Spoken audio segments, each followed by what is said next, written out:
Redlin. What? But I have not went with the Easter eggs on the film. But I haven't even got to the Easter eggs yet. I mean, I did mention them, but I haven't got to more details. There's video that had done that. Just get to the plot. Alright, fine, I get it. When you were saying plot, you're talking about the story, right? Maybe. You know what? I actually know a guy that can actually do this. Ladies and gentlemen, please welcome the one and only one-man urban guerrilla patroller himself, DJC, from the Ranma 1/2 character profile. Alright, so Mr. DJ, if you can, would you kindly do the character profile on this bit? What the? Hold on, something's coming up. Listen, guys, I'm gonna have to cut off here. Apparently there's something going on out. Oh shit, they're back. DJ, you cover the character profile. I'll be back. Well, it's been a bit. I might be a little rusty, but sure thing. Let's take a dive on the cast of Ranma 1/2, the TV movie.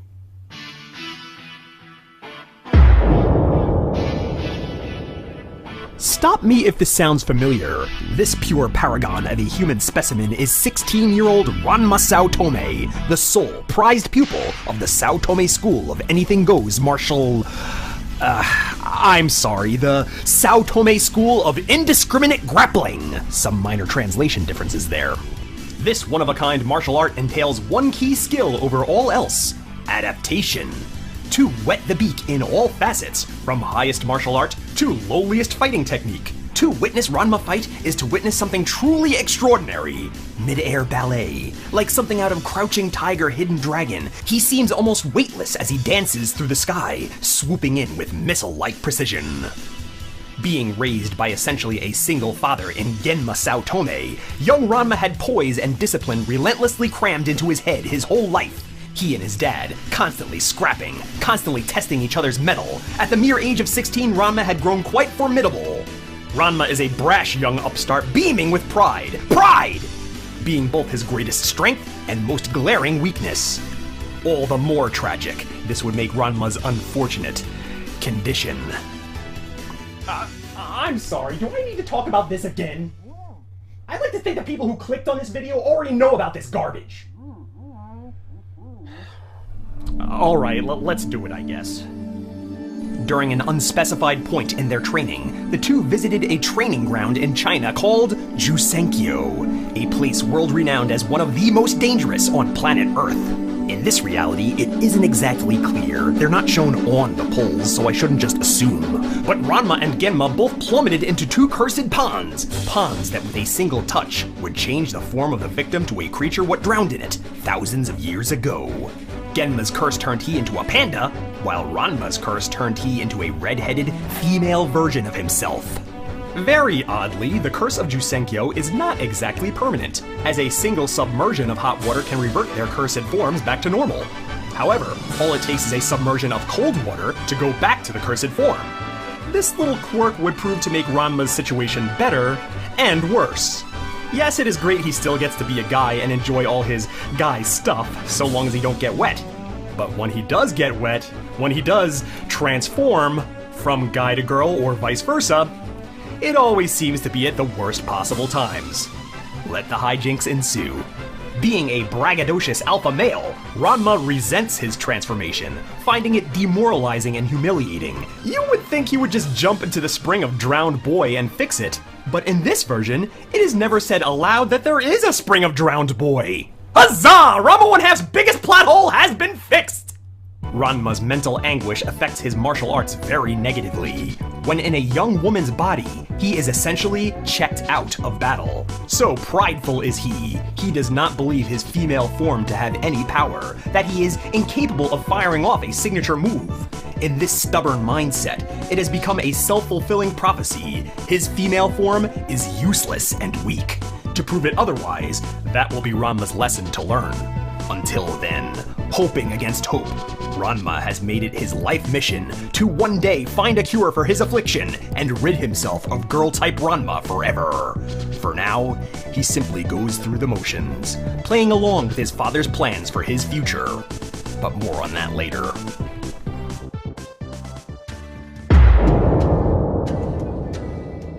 Genma Saotome, obviously, is Ranma's father, and a gifted martial artist just like his son.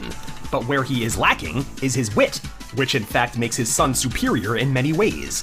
In their violent training sessions, the only way Genma ever gains the upper hand is via something nefarious, hitting low blows both literally and figuratively, writing it off as everything is legal in indiscriminate grappling.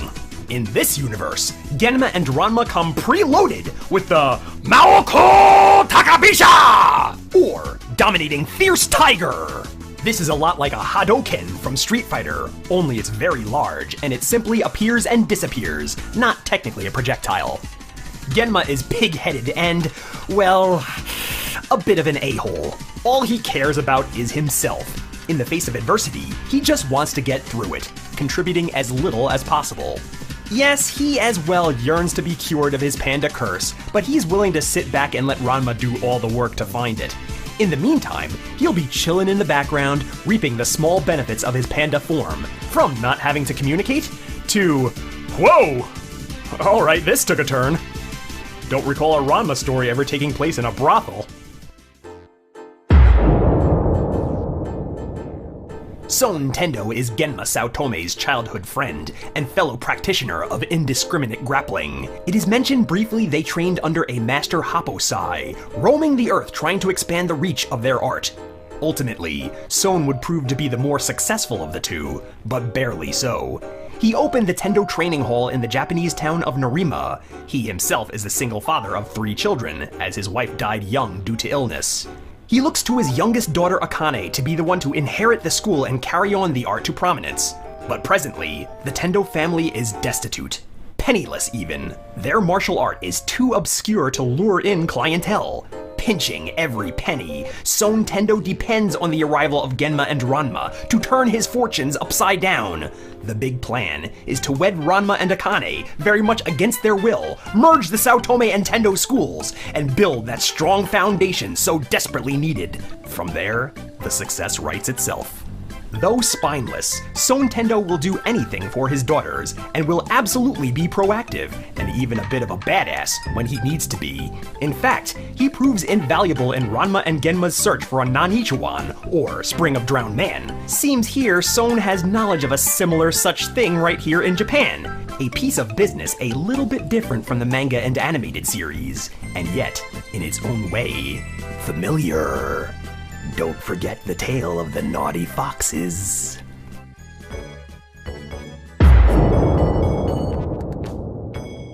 Not everyone is cut out to be a mother, and even fewer take to it effortlessly. Kasumi, the Ona-chan, or the eldest of Son Tendo's daughters, exhibits that special matriarchal power in spades. When her mother died, she knew exactly what needed to be done, and snapped into that empty place perfectly. She's always there for the Tendos, as a cook, as a homemaker, as a nurturer, as a wise sage. Atop everything else, Kasumi is polite to the utmost fault. She sees everything as sunshine and rainbows even in the face of pure darkness. Now, yes, that can be seen as a certain bit of naivete, but notwithstanding, she is the nucleus to family order, and they would be utterly screwed without her. Nabiki may feel the stereotypical woes of being the middle child, but she's not just gonna simply roll over and play dead. Nabiki is not one to get caught in the training hall's trials and drama. She's gonna be off doing her own thing. Not to say she's not gonna get involved. Oh no, in the throes of conflict she will be there, but with her own little bit of side hustle. Nabiki knows, above all else, how to get paid. She will never pass up an opportunity to make a quick buck, even through a bit of conniving and blackmail. How good is she? Well, at night she works a part-time job at a local brothel. And while you're probably saying to yourself, how could Son Tendo allow this to happen? Cool your jets. Son knows full well she'll get those men to part with their yen without taking off a single article of clothing. She's that damn good. There's a whole lot of saccharine sweetness to this story, but you won't catch a whiff of it off of Nabiki. Be it manga, anime, or here, Nabiki will always play the rebel, through and through.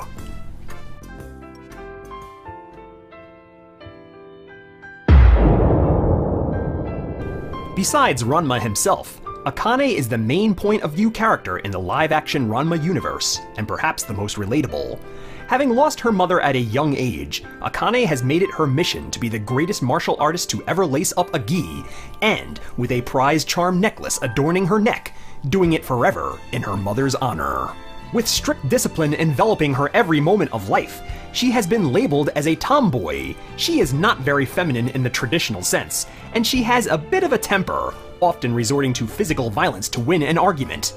But on top of all of that, maybe to her chagrin, she is a physically beautiful person, and very fetching to the opposite sex. Every day before school, she has to literally fight through angry mobs of hornball male students who, for some deluded reason, think the way to her heart is to defeat her in combat.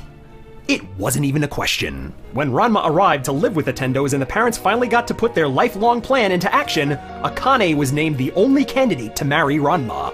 Not only were they about the same age, but equally strong martial artists. Now, Akane may be a little more understanding in this iteration than we're used to seeing, but that doesn't mean that she is at all okay with this. In fact, her heart pines for the school physician, Dr. Tofu Ono. The scant bits of femininity she shows are solely for him. Akane and Ranma are perhaps so combustible together because, deep down, they are very much the same person. Both shy away from their emotional sides. Both are bullish, stubborn, and pig-headed. And while Akane is not near as selfish as Ranma, Akane's fist says it'll be her way or the highway. So needless to say, Akane and Ranma do not like each other, at least not like that. But that doesn't mean that they can't learn to along the way. In life, as well as fiction, some of the most storybook romances are the ones that start out highly unlikely. Dr. Tofu runs a clinic very close to Furinken High School and is the Tendo family doctor. He is adorably geeky and a natural at his craft. Even the most heinous injuries can usually be healed by his knowledge of the human body's pressure points. With a simple tap, he can set bones right and straighten spines. Akane Tendo, ever physically active since early childhood, could probably be considered a preferred customer. She spent so much time with Dr. Tofu healing her hundreds of injuries, she would develop a strong crush on him, and how could she not? The man has an irresistible innocence about him, an eternal optimism, and exhibits all the natural traits of a good caregiver. That is, until Akane's sister Kasumi comes around. Dr. Tofu may be older, he may be wiser, but he himself has a crush, and this one is wildly out of control. He becomes a befuddled mess every time Kasumi comes to visit, and I'm not just talking about stumbling over his words. The man becomes so useless, he may as well be led around on a leash. Everything he does is an embarrassment. Every word he says is a massive strikeout. Akane is not blind, she can see this, but will not let go willingly. Her crush gives her a sense of safeness, comfort, and stagnation. Hell, the reason she has long hair is because she wants to resemble more her sister, in a futile attempt to look more womanly for the good doctor. It would seem for Akane, this crush would be the last barrier between childhood and adulthood. Who knows who would ultimately wield the hammer, or maybe the sickle, to smash that barrier down. And lastly... hey dude? Are we doing spoilers? We are? Okay. Spoiler alert, folks. It is revealed at the end of this movie that Dr. Tofu as well is a student of the School of Indiscriminate Grappling. In a fighting style that covers all the bases, his knowledge of the pressure points is invaluable, subduing and paralyzing charging opponents and eliminating the need for fighting. Son Tendo seems to want to keep Tofu's involvement a secret for some reason, though the two seem awfully friendly, as if maybe they've sparred in the past.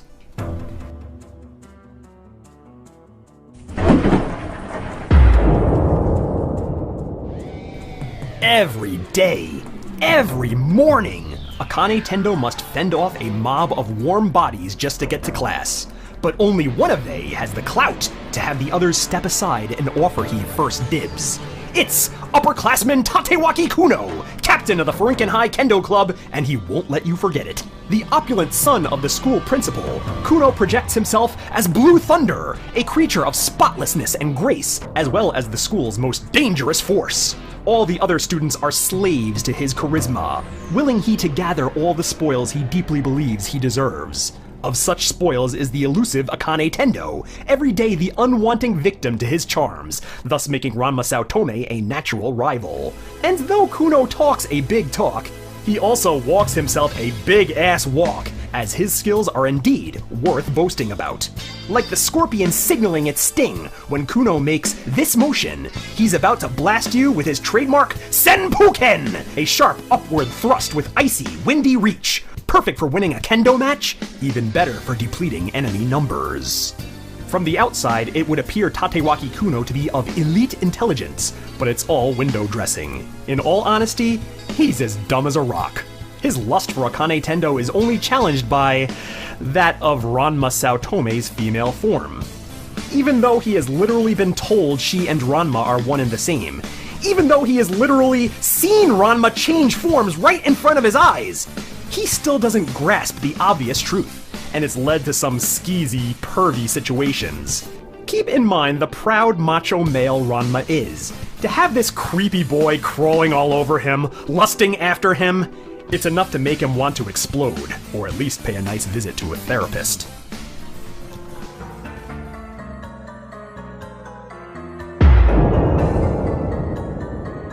Tatewaki Kuno doesn't really have friends, per se. He has more or less business relationships. In such case, Hikaru Gosenkugi would be Kuno's gopher. Go for this, go for that. This spindly-looking guy, and might I say bravo to the casting in this movie, it's all spot on. He was the first face Ranma saw in his new scholastic life, taking invasive photos from behind a pillar. That seems to be Gosenkugi's main gig, reconnaissance. He takes photos for his master from the shadows, thinly veiled behind his duties in the photography club, mostly salacious upskirt photos of whichever conquest Tatewaki Kuno currently obsesses over. Usually, his target is Akane Tendo, but switches gears upon the arrival of the new pigtailed girl.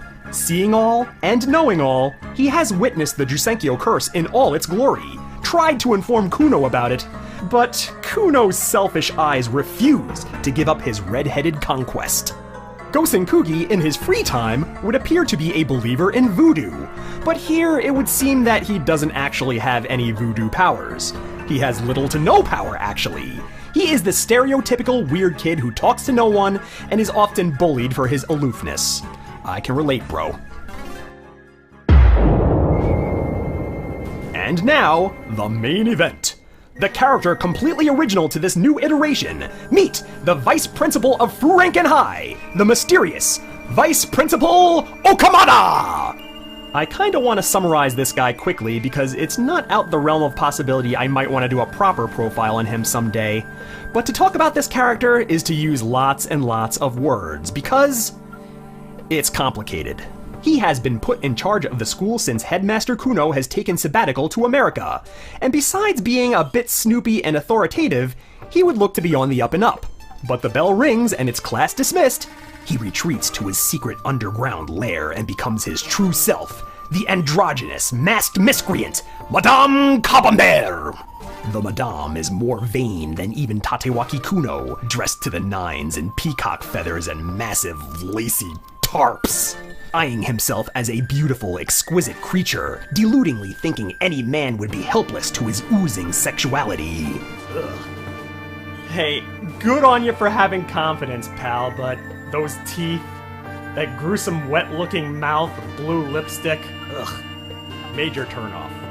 He commands an army of, they say transvestites, but they're more so male dominatrices. And they prowl the grounds of Furinken High at night like a gang straight out the Warriors. They seem to like the sickle as a trademark weapon, many of which attached to chains, making they a serious, life-threatening force. Madame Camembert has caught the whiff of Son Tendo's secret. He knows there is a spring of drowned man. He knows it is nearby, somewhere in the labyrinth of Furinken High School, and he absolutely must have it in order to create his perfect world. Vice Principal Okamata is a closeted gay man. If by closeted you mean there's a whole posse crammed in there with him. It would be easy for the outsider to accuse me of using an incorrect pronoun, since he refers to himself as Madame after all. But no, he hates everything there is about the female, and above all is extremely, extremely horny. So, he plots to acquire the Nanichuan for himself, and one by one, his soldiers would kidnap every woman, give them all a little dunk, and change them to men. Eventually, they would have no choice but to fall in line, and in due time, they would all be a part of his twisted underground Mardi Gras parade. With Ranma Saotome clearly after the same thing, and with Okamata always listening from the shadows of his safety zones, it's just a matter of time before our heroes unknowingly lead him right to his treasure.